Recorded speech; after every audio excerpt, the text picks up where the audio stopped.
की एक पहचान है कि हम यहाँ समय समय पे इकट्ठे हुए हैं और हमने सामंतशाही तानाशाही ताकतों को अपनी एकता से जवाब दिया। जब मैं इस मंच पर हूं और यहाँ हमारे किसान जातियों ने, जाट समाज के भाइयों ने ये कार्यक्रम रखा और उन्होंने मुझे सम्मानित भी किया है, पगड़ी भी मेरे सर पर पहनाई है और भारत रत्न किसानों के मसीहा चौधरी चरण सिंह जी की प्रतिमा भी मुझे दो भेंट की। साथ में महाराजा सूरजमल जी की एक बहुत ही सुंदर प्रतिमा भी मुझे भेंट की, क्योंकि मैं खुद किसान परिवार से आता हूं, किसानों की समस्या को समझता हूं, किसानों के दुख दर्द को भी समझता हूं और आज किसानों के क्या हालात है ये भी जानता हूं। मैं धन्यवाद दूंगा हमारी पार्टी के सम्मानित जिलाध्यक्ष जी, साथ में भाई दीपक राणा जी, भाई हिमांशु जी, भाई देव सिंह प्रधान जी, राजेंद्र सिंह जी, अनिल कुमार जी, नितिन कुमार जी, रोहित चौधरी जी, भीमसेन जी, कपिल मलिक जी, प्रदीप मलिक जी, अमित मलिक जी, सूरज पवार जी, गौरव चौधरी जी, भाई अजीत जी, भाई अमर मलिक जी, मैं आप सबका धन्यवाद देता हूं कि आपने कार्यक्रम ऑर्गेनाइज करा और मुझे यहां अपनी बात रखने का मौका दिया। सम्मानित साथियों, मैं ग्रामीण पृष्ठभूमि से आता हूं तो गांव के हालात जानता हूं, गांव की इकोनॉमी भी जानता हूं, किस तरह गांव सरवाइव कर रहा है ये भी जानता हूं। अगर बात किसानों की जाए तो किसान किस तरह से तिल तिल करके जी रहा है ये किसी छिपावा नहीं। हमने अपने लोकसभा क्षेत्र में सभी मिलों को पहले दिन ही कह दिया था कि अगर किसानों की पेमेंट देर से होगी तो अगले दिन मिल नहीं चलेगी। आपको यह तय करना है कि आप किसानों की पेमेंट समय में कर दें और आप पता करा लेना, हमारे यहाँ एक बिलाई मिल है जिसकी पेमेंट देर से चल रही है। उसका कारण है कि पिछले लंबे समय का हिसाब किताब उसमें ऊपर है और सरकार की योजनाओं की वजह से उसकी हालत थोड़ी सी खराब है। किसान भी ये चाहते हैं कि उनका पेमेंट मिल जाए, वो भी नहीं चाहते कि अगर ये बंद हो तो पेमेंट में फिर और देरी होगी। बाकी सारी मिलें अपना काम कर रही है, क्योंकि हम उन मिल वालों से कोई व्यापार नहीं करते हैं। अगर हम उनसे व्यापार करेंगे तो हम उन मिल वालों के सामने अपनी बात नहीं उठा पाएंगे। हम उनसे सीधा एक ही बात कहते हैं कि पहले तो किसान पे प्राकृतिक मार होती है, बड़ी मेहनत करके किसान उसका परिवार खेत को तैयार करता है, बीज लगाता है, खाद लगाता है, जहां समय समय पे खाद भी नहीं मिलता। अब गट्टों में माल कम हो गया है, वजन कम हो गया, कीमत बढ़ गई। उसके बाद धीरे धीरे बिजली की समस्या है, पानी समय में नहीं आता। इस समस्या के 2 साल होते बड़ी मुश्किल से उसकी फसल आगे बढ़ती है। लेकिन भारत में किसानी एक ऐसा व्यापार है कि किसान को उसकी फसल के दाम करने की आजादी नहीं, तय करने की आजादी नहीं। तो प्राकृतिक मार होती है, जो फसल तैयार हो जाती है उसमें आवारा पशुओं की मार होती है कि आवारा पशु उस फसल को नुकसान न पहुंचा दे और फिर समय पे उसका पेमेंट भी नहीं होता। पेमेंट भी उस भाव में नहीं होता किसान की जेब में 2 रुपए आ जाए। किस तरह से उसके पास एक इकोनॉमी है कि वो किससे पैसा लेके या और तमाम तरह प्रयास करके अपने खर्चे पूरे करता है और फिर उस पैसे को धीरे धीरे उतारता है। वादे तो बहुत सारे हुए थे कि किसानों की आय दुगनी की जाएगी, और एक वादा ये भी हुआ था कि किसानों का बिजली का बिल माफ होगा।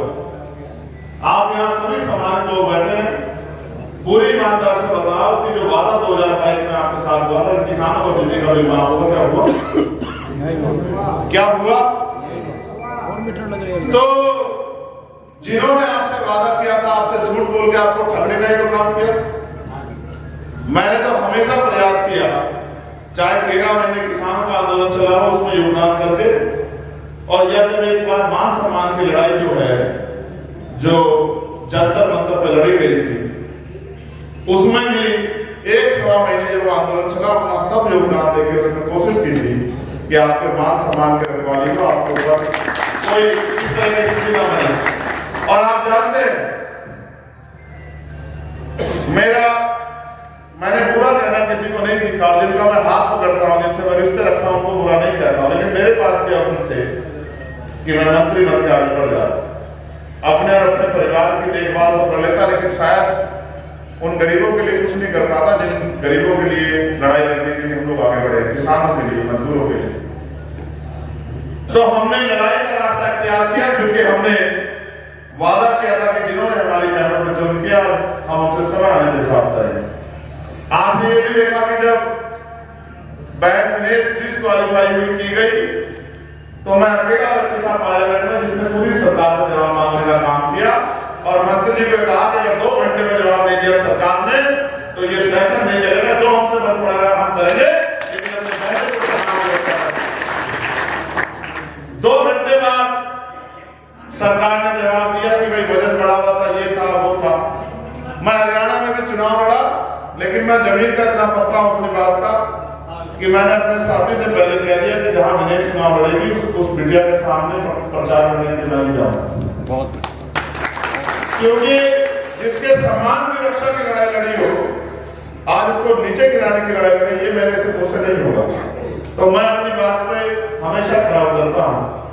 किसानों की एक सबसे बड़ी ताकत थी फौज, जिसको हम सेना कहते हैं, आर्मी कहते हैं।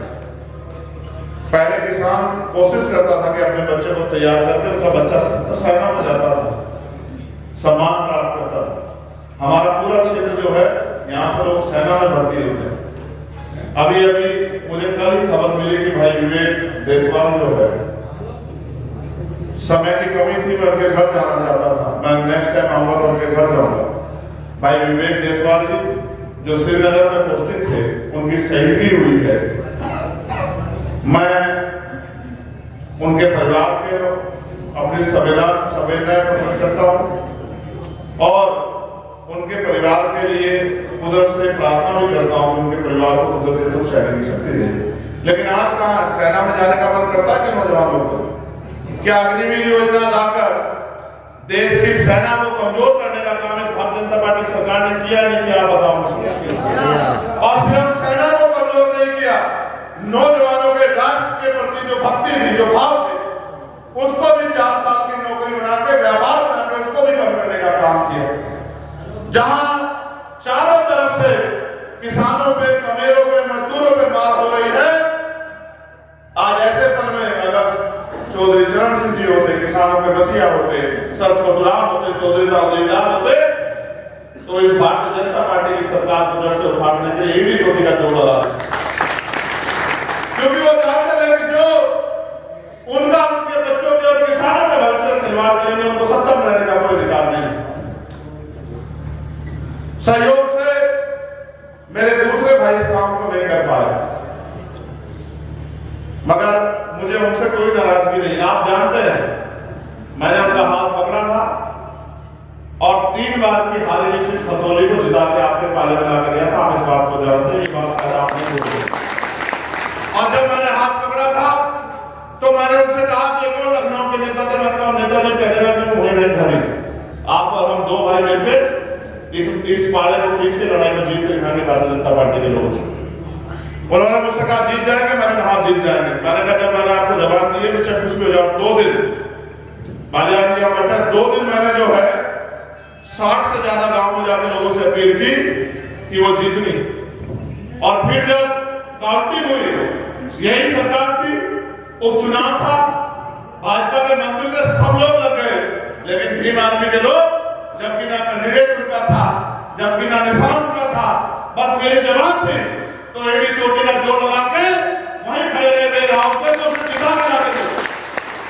अब तो लकीर के फकीर है, जवान वाले जवान देते तो पूरी ताकत निभाते हैं। इस बार सहयोग से कि मुकाबला अंतिम में आगे उनके हमारे बीच हो रहा है, लेकिन फैसला आपको करना है कि किस पक्ष में खड़े। अगर वो आपके बच्चों के भविष्य को बनाने वालों के पक्ष में खड़े होते शायद मैं मुकाबला ना करूं, लेकिन वो तो ऐसी जगह खड़े हैं जहां से किसानों के बच्चों का भविष्य बर्बाद हो रहा है। कल रेजिमेंटों में भर्तियां तो नहीं हो रही, लेकिन रिटायरमेंट तो हो रहा है। जिन रेजिमेंटों का आप गौरव करते हो, कल क्या वो रेजिमेंट बचेंगे आपको लगता है?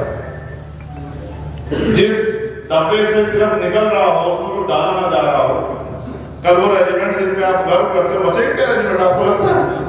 आप नहीं समझ पा रहे हो, ये सरकार के लोगों की, आरएसएस के लोगों की साजिश है। वो चाहते हैं किसान जिस दिन कमजोर हो जाए, किसान की रीढ़ है उनकी रेजिमेंट, उनकी सेना, जिस दिन किसान कमजोर हो जाएगा तो किसान की जमीन छीनना बहुत आसान हो जाएगा उनके लिए। और ऐसे कानून वो बनाएंगे कि किसान जो है या तो जमीन बेचेगा या कर्जे में पूरी जिंदगी कर्जदार होकर उठा रहेगा। आप देखना, अगर ये किसी के सगे होते तो शायद देश इस हाल में नहीं होता। एयरपोर्ट बेच दिया, आपको नहीं पता, ये चौधरी चरण सिंह जी का सम्मान करते हैं भारतीय जनता पार्टी के लोग। स्वर्गीय चौधरी चरण सिंह जी के नाम पर बना हुआ लखनऊ का एयरपोर्ट, अमोसी एयरपोर्ट वो अंबानी को देने का काम किसने किया? वैसे भारतीय जनता पार्टी के लोगों ने किया। आज वहां वो चौधरी चरण सिंह के नाम से नहीं जाना जाता, वो आज अंबानी के नाम से जाना जाता है। एयरपोर्ट आप पता करके देखिए। ये तो सम्मान छीनने वाले लोग हैं। और मैं तो चौधरी चरण सिंह जी को इसलिए नेता मानता हूं कि चौधरी चरण सिंह थे तो जनता दल ने इनको स्पष्ट कहा था भाजपा के लोगों से कि एक ही स्वरूप में रहो, क्या तो जनता दल के मेंबर बन के रहो या आरएसएस के प्रतिनिधि बनकर रहो। अगर आरएसएस के प्रतिनिधि बनकर रहोगे, जनता दल के मेंबर बनकर तो सरकार में नहीं रहोगे, तो मैं सरकार को गिनाने का काम करूंगा, क्योंकि मैं अपने देश के साथ खड़ा हूं। तो मैंने तो उनसे सीखा, मैंने उनसे संघर्ष करना सीखा, मैंने उनसे अपनी बात के साथ खड़े होना सीखा। वो एक क्षेत्र के थे, एक मिट्टी के थे। हम तो इसलिए उनका नेता मानते हैं कि हम उनको देख देख के आगे बढ़े हैं कि जब एक गुदड़ी का लाल जमीन से जाके प्राइम मिनिस्टर बन सकता है तो उनको मानने वाले लोग भी किस तरह से अपना रास्ता पूरा कर सकते हैं। हम तो उनको नेता मानते हैं। और मैं आपको विश्वास दिलाना चाहता हूं कि भले ही उस परिवार में नहीं जन्म करना, लेकिन उनके सिद्धांतों पर चल के उनके अधूरे सपने को, अपने इस पूरे क्षेत्र को, पूरे पश्चिम को, आज तो ये कड़वा है, अच्छा नहीं लगेगा लोगों को, लेकिन हम टैक्स तो देते हैं, हमारे से आता कुछ नहीं। हम अलीगढ़ तक के लोग 71% टैक्स देते हैं और हमारे से कुछ नहीं आता। क्यों नहीं हमारे यहाँ? क्या सहारनपुर से लेके और अलीगढ़ तक एक एम्स नहीं बन पाया होता? क्यों नहीं बनी मेरठ में हाईकोर्ट की बेंच? क्यों हमें लखनऊ जाना पड़ता है? क्यों हमें इलाहाबाद जाना पड़ता है? आप नहीं समझते? उन्होंने हमें हासिल में रखा है कि हम हर चीज के लिए मोहताज हैं। मैं आपको विश्वास दिलाता हूं, जाहिद भाई के लिए हम लोग मेहनत कर रहे हैं। जाहिद भाई जीते आगे बढ़े, उनके लिए हम मंगल कामना करते हैं। हमारी पार्टी संगठन, हमारे नेता उसमें काम कर रहे हैं, हमारे प्रधान जी सब लोग उसमें मेहनत कर रहे हैं। सारी जाति धर्मों के लोग हमारे साथ हैं, प्रजापति समाज के लोग, पाल समाज के लोग, कश्यप समाज के लोग, सैनी समाज के लोग, गुर्जर समाज के लोग, चरण कास्ट के लोग, मुस्लिम समाज के भाई हमारे साथ हैं। लेकिन जब भी किसानों के ऊपर कोई आंच आएगी, आपको मुझे बुलावा नहीं देना पड़ेगा, चाहे लाठी चला चाहे गोली, आपके आगे खड़े होकर लड़ाई को लड़ने का काम करेंगे। और रही बात मेलों से पैसों की, आप तारीख तय कर लेना, जो मिल आपका पैसा नहीं देगी टाइम पे, उस मिल के कल ठीक करने का 2 दिन में हम लोग कर देंगे। आप तारीख तय कर लेना,